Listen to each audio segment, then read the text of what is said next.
সুপ্রিয় দর্শক আসসালামু আলাইকুম, welcome back to my channel cooking studio by Arin.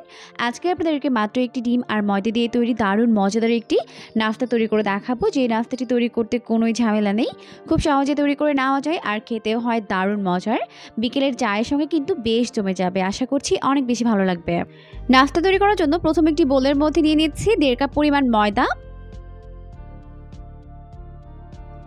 1/4 teaspoon পরিমাণ দিয়ে দিচ্ছি লবণ, আর 1 টেবিল চামচ পরিমাণ দিয়ে দিব চিনি।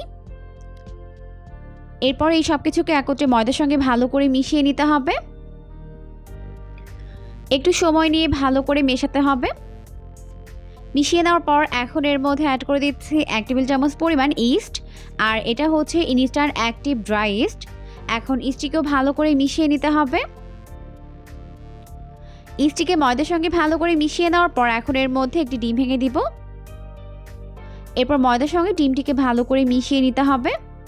আর এইভাবে প্রতিটা উপকরণ কিন্তু এক এক করে মেশাতে হবে, একবারে কিন্তু মেশানো যাবে না।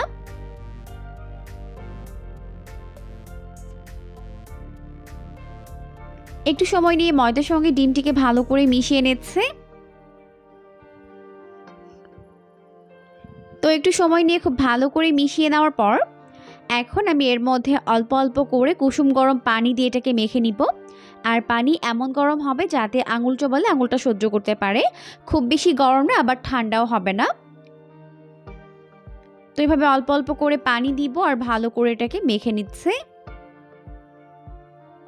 আর চেষ্টা করবেন এখানে পানি একবারে না দিয়ে অল্প অল্প করে দিয়েই মিশিয়ে নিতে, এতে করে ডোটি একদম পারফেক্ট হবে। তো এইভাবে অল্প অল্প করে পানি দিয়ে ভালো করে মেখে একটি সফট ডো তৈরি করে নিতে হবে।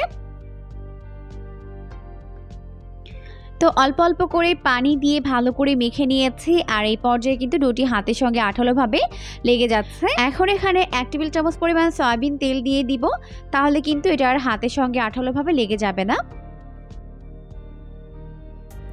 তো তেল দেওয়ার পর আবার এটাকে ভালো করে মেখে নিচ্ছে। তো খুব ভালো করে এটাকে মেখে এরকম একটি ডো তৈরি করে নিলাম। এখন এই ডোটিকে হাতের মধ্যে নিয়ে গোলাকার একটি শেপ দিয়ে নিব। এরপর এর উপরে অল্প একটু সয়াবিন তেল লাগিয়ে ঢেকে রেখে দিব প্রায় 30 মিনিটের জন্য। আর এরই মধ্যে কিন্তু ডোটি ভালোভাবে ফুলে সেট হয়ে যাবে। তো এখন ঢেকে রেখে দিচ্ছি প্রায় 30 মিনিটের জন্য।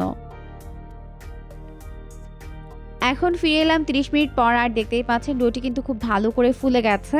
এখন এটাকে মথে এর ভেতরে থাকা বাতাসটিকে বের করে দিচ্ছে।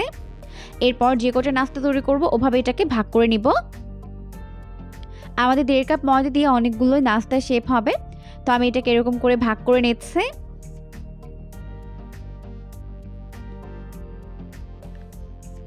এরপর প্রতিটা ডো হাতের মধ্যে নিয়ে এরকম গোলাকার শেপ দিয়ে নিচ্ছে। এরপর উপরের স্কিনটাকে এরকম স্মুথ করে নিচ্ছে। ব্যাস হয়ে গেছে। এরপর এগুলোকে ফ্রাই করে নেওয়ার জন্য চুলায় একটি প্যান বসিয়ে দিয়েছি। যথেষ্ট পরিমাণে সয়াবিন তেল দিয়ে তেলটিকে ভালোভাবে গরম করে নিয়েছে। এখন এর মধ্যে একটি একটি করে নাস্তার শেপগুলোকে দিয়ে দিচ্ছে। একবারে যতগুলো ধরে দিয়ে দিব, আর বাকিগুলোকে পরের ব্যাচে ভেজে নিব। তো নাস্তাগুলোর একটা সাইড প্রায় 1 মিনিটের মতো ফ্রাই করে নিয়েছে। এখন এটাকে উল্টে দিচ্ছি অপর পাশটিকে ফ্রাই করে নেওয়ার জন্য। এভাবেই উল্টে পাল্টে নাস্তাগুলোর দুটো সাইড গোল্ডেন ব্রাউন করে ভেজে নিতে হবে।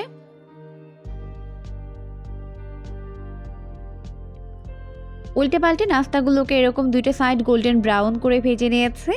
এখন ভালোভাবে তেল ঝরিয়ে এগুলোকে তেল থেকে উঠিয়ে নিচ্ছে। দেখতেই পাচ্ছেন লুকটা কত বেশি আমি হয়েছে। এই নাস্তাগুলো খেতেও কিন্তু হয় দারুণ মজার। তো সবগুলো নাস্তা আমি সেম ভাবে তেল ঝরিয়ে উঠিয়ে নিচ্ছে। অনেক বেশি সফট আর তুলতুলে নরম হয়। এই তেলে ভাজা বনগুলো কিন্তু পরিবারের ছোট বড় সবাই অনেক বেশি পছন্দ করবে। আশা করছি রেসিপিটি ভালো লেগেছে, ভালো লাগলে বাসায় ট্রাই করবেন। পরবর্তী ভিডিও দেখার আমন্ত্রণ জানিয়ে আজকের মতো বিদায় নিচ্ছি। সবাই অনেক বেশি ভালো থাকবেন। আল্লাহ হাফেজ।